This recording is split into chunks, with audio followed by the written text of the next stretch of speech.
Hello students, good afternoon. मैं आपको बता रहा था सिंथेसिस। क्लास 12th के सेकंड पार्ट बारी बारी से सभी पार्टों को मैं पढ़ाऊंगा आपको। नरेशन भी पढ़ाऊंगा, ट्रांसफॉर्मेशन, सिंटेक्स जो भी हो, होमोफोन्स। लेकिन मैं आपको पढ़ा रहा था सिंथेसिस, जिसमें सिंथेसिस के तहत मैंने आपको पार्टिसिपल बताया। उम्मीद करता हूँ उसकी एक्सरसाइज वगैरह आपने सॉल्व की होगी। अब बात करते हैं, क्योंकि मैंने आपको इन्फिनेटिव से जो है इंट्रोड्यूस कराया था, लेकिन फिर से विथ एग्जांपल इंट्रोड्यूस करा रहा हूँ आपको इन्फिनेटिव के यूज के द्वारा कि हाँ, इन्फिनेटिव से कैसे हम दो या दो से अधिक वाक्यों को एक सिंपल सेंटेंस में परिवर्तित करते हैं या बदलते हैं। तो सिंथेसिस का नेक्स्ट पार्ट है आपका combination of simple sentences into one simple sentence, यानी कई साधारण वाक्यों को मिलाकर के एक साधारण वाक्य बनाना। ठीक है, जिसमें हम पढ़ रहे हैं यूज ऑफ इन्फिनेटिव, यानी इन्फिनेटिव का प्रयोग। ठीक है, तो इसके तहत सबसे पहले जान लेते हैं इन्फिनेटिव होता क्या है। तो ध्यान से सुनिएगा, इन्फिनेटिव होता क्या है। इन्फिनेटिव क्रिया से पहले टू लगाकर बनाया जाता है। क्रिया से पहले हम टू लगा देते हैं तो उसका तात्पर्य इन्फिनेटिव से जुड़ जाता है। हिंदी में उसका अर्थ निकालने पर क्या आता है इन्फिनेटिव का? ना, ने, नी आता है। यानी जब भी जो है उसका अर्थ निकालेंगे इन्फिनेटिव टू का हिंदी में, तो हिंदी में उसका अर्थ निकालने पर ना, ने, नी आता है। ये ध्यान रखना है आपको। तो इन्फिनेटिव क्रिया में टू जोड़कर बनाया जाता है, और जब टू लगा देते हैं तो एक चीज हमेशा याद रखिएगा कि उसके बाद वर्ब की फर्स्ट फॉर्म लिखी जाती है। ठीक है, जब भी आप टू का प्रयोग करते हैं तो उसके बाद वर्ब की फर्स्ट फॉर्म लिखी जाती है, ये ध्यान रखिएगा। हिंदी में जब भी इसका अर्थ निकालेंगे ना, ने, नी में आएगा।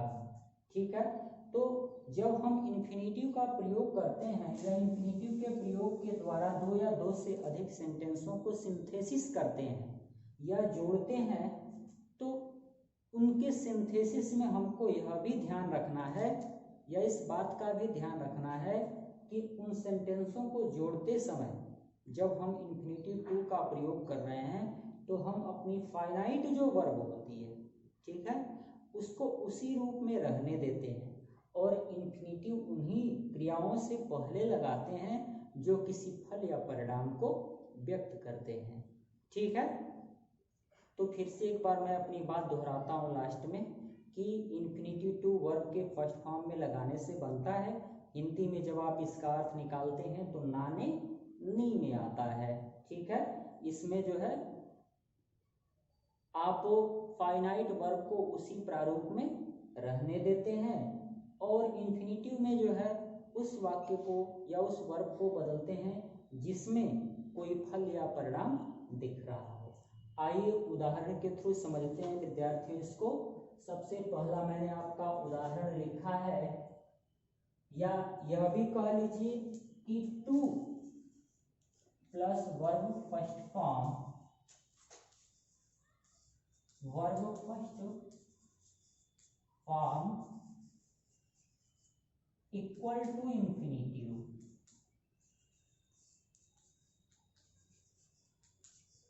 ठीक है, इस प्रारूप को याद रखिएगा। ना, ने, नी में अर्थ निकालते हैं। अब कैसे दो या दो से अधिक वाक्यों का सिंथेसिस करते हैं इसके माध्यम से, आइए जानते हैं उसको एग्जाम्पल्स के थ्रू। मैं एग्जाम्पल आपको बताऊंगा बारी बारी से। जैसे मैंने पहला एग्जाम्पल लिखा है, आई केम हियर यस्टरडे, ये फाइनाइट वर्ब है आपकी। ठीक है, आई सेंटेंस की जो है। दूसरा है I wanted to buy some books, तो ये आपका फल या उद्देश्य या परिणाम को व्यक्त कर रहा है। आई केम हियर यस्टरडे, और उसका फल क्या था या उद्देश्य क्या था? I wanted to buy some books. तो वर्ब से पहले लगाते हैं और वो भी फर्स्ट फॉर्म का प्रारूप। जैसे इस वाक्य को आप इन्फिनेटिव के थ्रू जोड़ेंगे तो सीधा लिखेंगे आई केम क्या लिखेंगे, I came here yesterday, I came here yesterday too. अब देखिएगा मैंने इंफिनिटिव का प्रयोग कर दिया टू का, ठीक है, कि आई केम हियर स्टरडे टू। अब इसके बाद फल दिखाने वाली चीजों को लिखा जाएगा टू बाई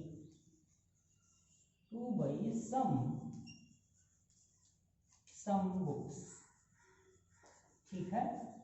तो हमने इंफिनिटिव का प्रयोग इस बाई से पहले, ये वर्ब की फर्स्ट फॉर्म है, उससे पहले हमने टू का प्रयोग कर दिया। अब देखिएगा अर्थ क्या निकलेगा, आई केम हियर स्टरडे, मैं कल यहाँ आया, टू बाई मीन्स खरीदने के लिए, मैंने कहा ना ने नी में अर्थ निकलेगा, ठीक है। तो मैं कल यहाँ आया टू बाई खरीदने, ठीक है।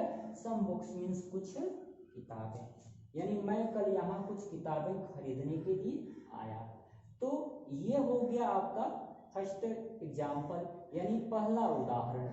ऐसे आपको जो है इंफिनिटिव के थ्रू वाक्यों को जोड़ना है। तो ये था आपका पहला फर्स्ट एग्जाम्पल या पहला उदाहरण, जिसको हमने जोड़ा इंफिनिटिव के थ्रू। अब बात करते हैं हम नेक्स्ट एग्जाम्पल की या अगले उदाहरण की। तो अगला उदाहरण है कि वी कीप सम डॉग्स, ठीक है, वी कीप सम डॉग्स, यानी हम कुछ कुत्ते रखते हैं, they guard our office, they means वे, गार्ड मीन्स सुरक्षा करते हैं या रक्षा करते हैं, आवर ऑफिस मीन्स हमारे कार्यालय की। तो विद्यार्थियों जब इसको सिंथेसिस करेंगे आप, तो ये हो जाएगा कि वी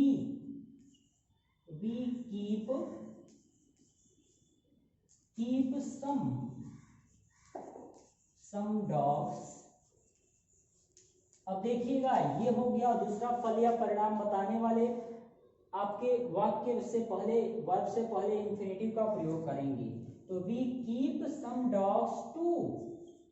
अब देखिएगा टू के बाद जो है हमारा ये वर्ब का वर्क कर रहा है गार्ड, जो है यानी गार्ड का मतलब यहाँ सुरक्षा प्रदान करने या रक्षा करने से है, टू गार्ड यही लिखेंगे, टू गार्ड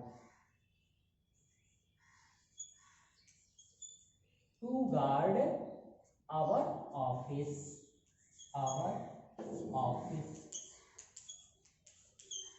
ठीक है। तो ये हो गया आपका कि we keep some dogs, we means हम, कीप मीन्स रखते हैं, सम डॉग्स मीन्स कुछ कुत्तों को, टू गार्ड मीन्स रक्षा करने के लिए या रक्षा करने वास्ते, आवर ऑफिस मीन्स अपने कार्यालय में, ठीक है। तो इस तरह से ये आपका इंफिनिटिव के थ्रू जुड़ गया, ना ने नी में सेंस निकल रहा है, यानी ना ने नी में इसका अर्थ निकल रहा है। तो इस तरह से हम दो या दो से अधिक वाक्यों को जोड़ते हैं। बहुत विशेष, कभी कभी थोड़ा बहुत ऐसे वाक्य आते हैं जिसमें परिवर्तन कुछ करना पड़ता है। जैसे अभी हम बात करें तीसरे वाक्य की या तीसरे एग्जाम्पल की, तो शी हैड नो मनी। अब देखिएगा तो सबसे पहले लिखेंगे कि she had no money, she had no money, यानी उसके पास पैसा नहीं है। जैसे कोई स्त्री है, लड़की हो, जो भी हो, तो शी हैड नो मनी, उसके पास पैसा नहीं है। क्या, she could not give away any, यानी वह किसी भी प्रकार से तुमको नहीं दे सकती, ठीक है। तो जब इसको आप जोड़ेंगे तो she had no money to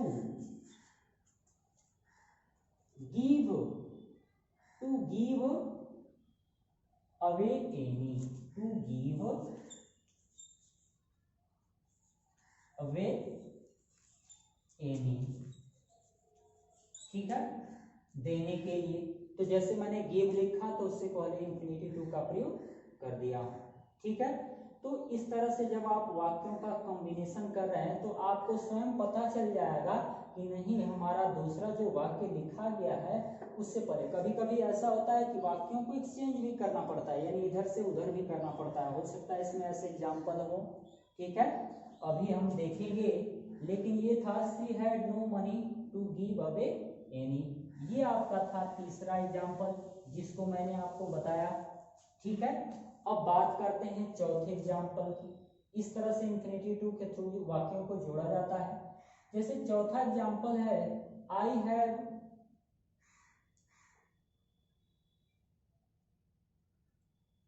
चौथा एग्जाम्पल है आपका I have some duties, sorry I have some duties. ये हो गया आई हैव सम ड्यूटीज, यानी हमारा कुछ कर्तव्य है या मेरा कुछ कर्तव्य है, सॉरी आई है आपका I have some duties, I must perform them. तो जब इन दोनों वाक्यों को आप जोड़ेंगे तो कैसे इंफिनिटिव के थ्रू जोड़ेंगे? आई हैव, देखिएगा ध्यान से, I have some duties, duties to, देखिएगा I have some duties to perform, क्या लिखेंगे? टू परफॉर्म, यानी I have some duties to perform, यानी हमारा जो है पूरा करने के लिए या करने के लिए कुछ कर्तव्य है। तो देखिएगा बार बार करने के लिए आ रहा है, यानी ना ने नी में सेंस निकलता है और यही कार्य होता है इंफिनिटिव का। ठीक है, ऐसे ना ने नी का अर्थ निकालते हुए दो या दो से अधिक वाक्यों को एक साधारण वाक्य में जोड़ा जाता है। लेकिन इस प्रकार से हम इस वर्ब से पहले इंफिनिटिव का प्रयोग कर दिए हैं। इस तरह से वाक्यों को धीरे धीरे जो है जोड़ते हैं। ठीक है, अब बात करते हैं नेक्स्ट एग्जाम्पल की, यानी अगले उदाहरण की। तो अगला उदाहरण है your father will here, your father will here, your father will hear of your success, here of your success, यानी तुम्हारे पिताजी तुम्हारी सफलता के विषय में सुनेंगे। ठीक है, ही विल बी डिलाइटेड, यानी वह प्रसन्नचित हो जाएंगे या खुश हो जाएंगे। तो देखिएगा अब यहाँ थोड़ा वाक्यों को एक्सचेंज करना है, एक्सचेंज करके इसको परिवर्तित किया जाएगा या बदला जाएगा। अब हम क्या लिखेंगे? देखिएगा, इसको लिखेंगे पहले इधर से लिखेंगे तो देखिएगा क्या सेंस निकलेगा। Your father will hear of your success to be delighted हो जाएगा। तो इस तरह से नहीं लिख सकते हैं जो है। ठीक है, क्या लिखेंगे? देखिएगा योर फादर, अब इस ही के बदले में क्या प्रयोग करेंगे? योर फादर प्रयोग करेंगे, यानी लिखेंगे हम कि योर फादर, ऊपर लिख देता हूं यहां आपका योर फादर। अब इस चीज को हम पहले लिख रहे हैं, your father will be, your father will be dilated,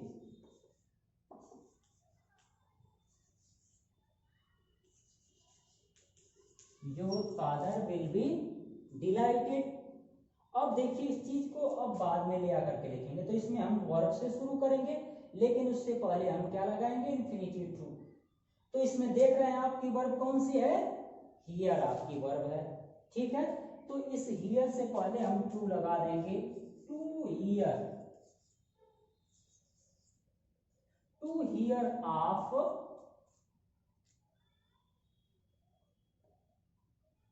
to hear of your success, your success.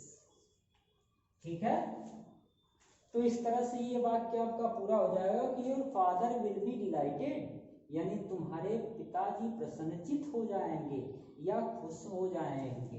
ठीक है, क्या? टू हियर मीन्स सुनने पर जो है, ऑफ योर सक्सेस मीन्स तुम्हारी सफलता को।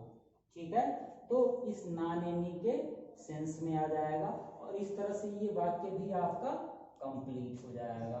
ठीक है, इस तरह से ये वाक्य भी आपका पूरा हो जाएगा और इंफिनिटी टू का प्रयोग भी हो जाएगा। जैसे योर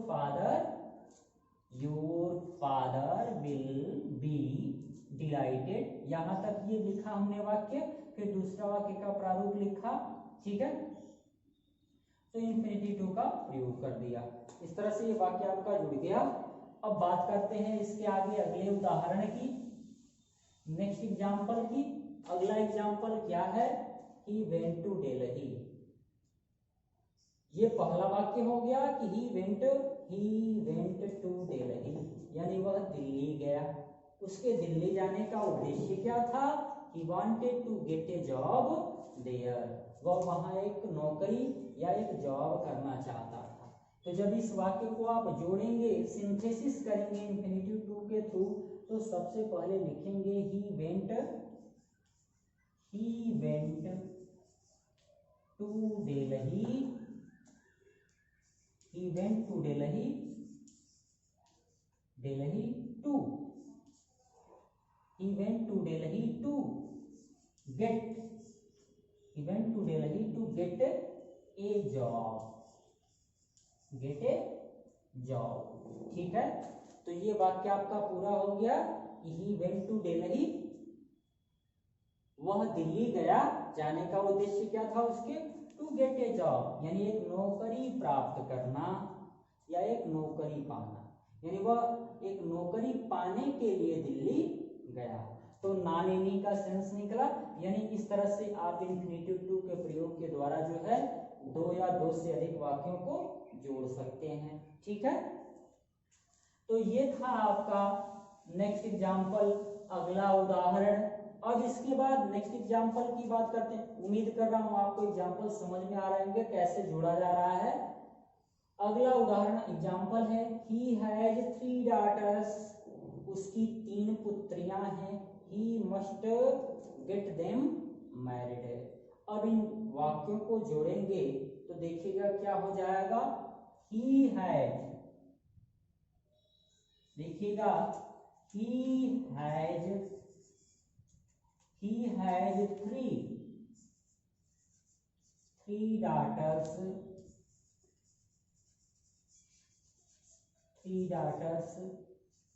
यहां तक ये पहला वाक्य हो गया, ठीक है।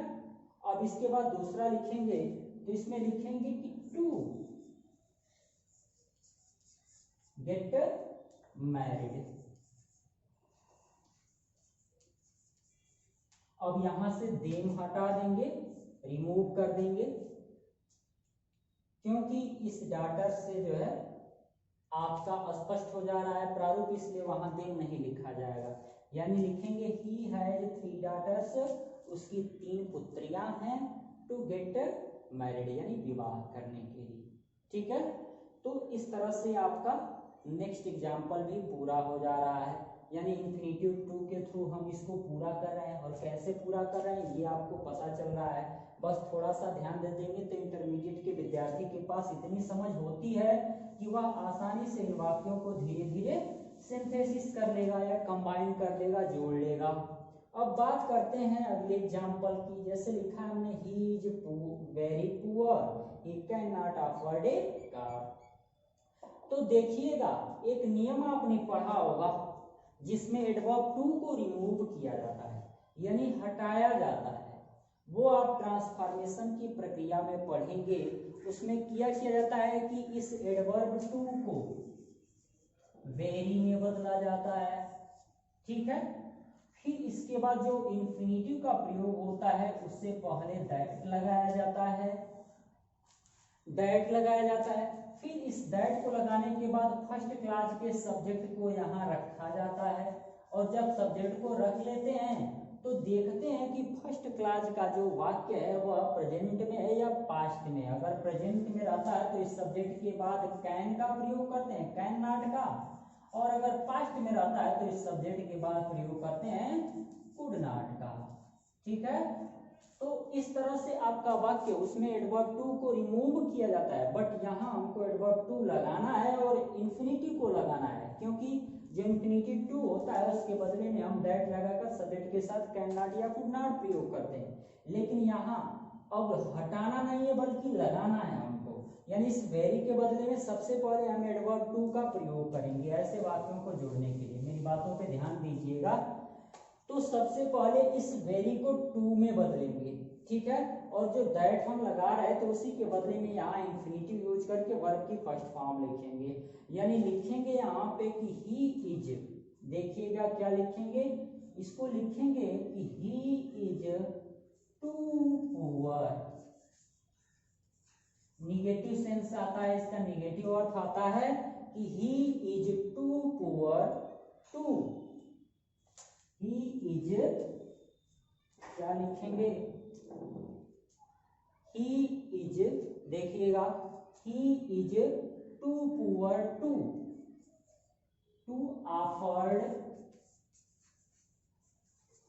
Afford a car.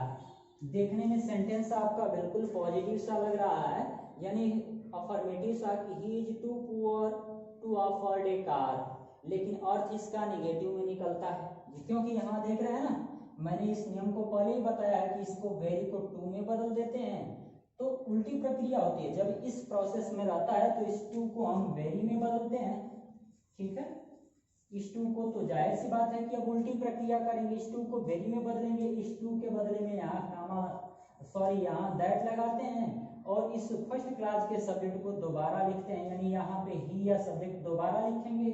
अब यहाँ इज है इसलिए यहाँ कैन नॉट का प्रयोग कर देंगे, ठीक है, जैसा कि हुआ था वाक्य में, लेकिन यहाँ पे ठीक उसी का हमको उल्टा करना है, जो प्रक्रिया हुई है तो उसको उल्टा करके मैंने अभी आपको बताया, क्या बताया कि ही इज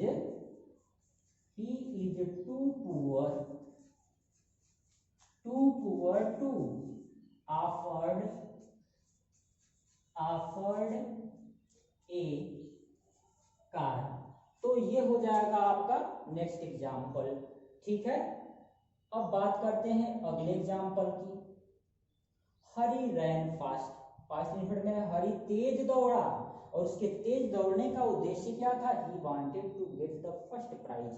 कभी कभी ऐसा होता है कि इंफिनिटिव टू आपका दिया रहता है, और ये ध्यान रखना है कि जब इंफिनिटिव टू लगा रहे हैं आप तो उससे पहले वर्ब ही लगाएंगे, यानी दूसरे वाक्य का वर्ब उठाएंगे। कभी कभी दो दो वर्ब दी जाती है तो आपको यह भी ध्यान रखना है, जैसे इसमें वांटेड और गेट दोनों वर्ब है, तो आपको यह भी ध्यान रखना है कि हम कौन सी वर्ब पहले रखेंगे जो है, या कौन सी वर्ब हट जाएगी, कौन सी वर्ब रखी जाएगी। जैसे इसमें से वांटेड हट जाएगा और गेट को हम रखेंगे, कैसे, हरी रैन फास्ट, यानी इसको लिखेंगे कि हरी ran fast,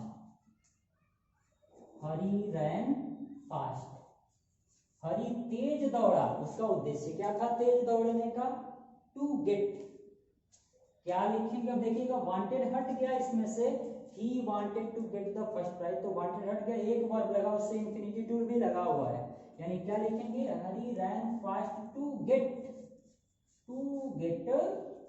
the first prize, get the first prize, ठीक है। तो यह वाक्य आपका पूरी तरह से जुड़ जाएगा या कॉम्बिनेशन में आ जाएगा, ठीक है। देख लिया आपने कि हमने गेट के पहले जो है इंफिनिटिव टू का प्रयोग किया। उदाहरण की क्या है, ही हैड ए लार्ज फैमिली, ठीक है, उसका एक बड़ा परिवार है, he must provide for them, यानी उसे देने के लिए, ठीक है, जो कुछ भी हो देने के लिए, तो he had a large family, he must provide for them. तो जब इसको सिंथेसिस करेंगे तो पहले पार्ट को लिखेंगे कि he had a large family to, अब देखिएगा टू के बाद हम क्या करेंगे इसमें से, he had a large family, he must provide for them, ठीक है, provide for them, ठीक है। तो जब इसको आप ऐड करेंगे, सिंथेसिस करेंगे, तो he had a large family to provide, देखिएगा अब इसमें से वर्ब हम ले आकर के लिख रहे हैं, और बार बार यही आपको कहा जा रहा है, पहले ही मैंने शुरू में क्या लिखा है कि to plus verb first form equal to infinitive, यानी इंफिनिटिव आपको यूज करना है तो टू लगाएंगे लेकिन उसके साथ वर्ब की फर्स्ट फॉर्म। जैसे ही had a large family to provide for. ठीक है, देम रिमूव हो जाएगा क्योंकि फैमिली प्रयोग किया गया है, यानी फैमिली लगाया गया है। ठीक है, तो ये था आपका सिंथेसिस का नेक्स्ट पार्ट, जिसमें यूज ऑफ इन्फिनिटिव मैंने आपको बताया, और यूज ऑफ इन्फिनिटिव के तहत आपको मैंने 10 एग्जाम्पल बताए। उम्मीद करता हूँ कि बारी बारी से ये उदाहरण आपको समझ में आया होंगे। फिर अगले दिन अगले पार्ट को लेकर के आएंगे, तब तक इसकी और एक्सरसाइज आप अपने पुस्तक इत्यादि से ग्रामर की जो है देख करके और सॉल्व करिएगा। अगर कहीं दिक्कत होती है तो कमेंट करके बताइएगा। तब तक के लिए धन्यवाद, मिलेंगे अगले पार्ट में सिंथेसिस।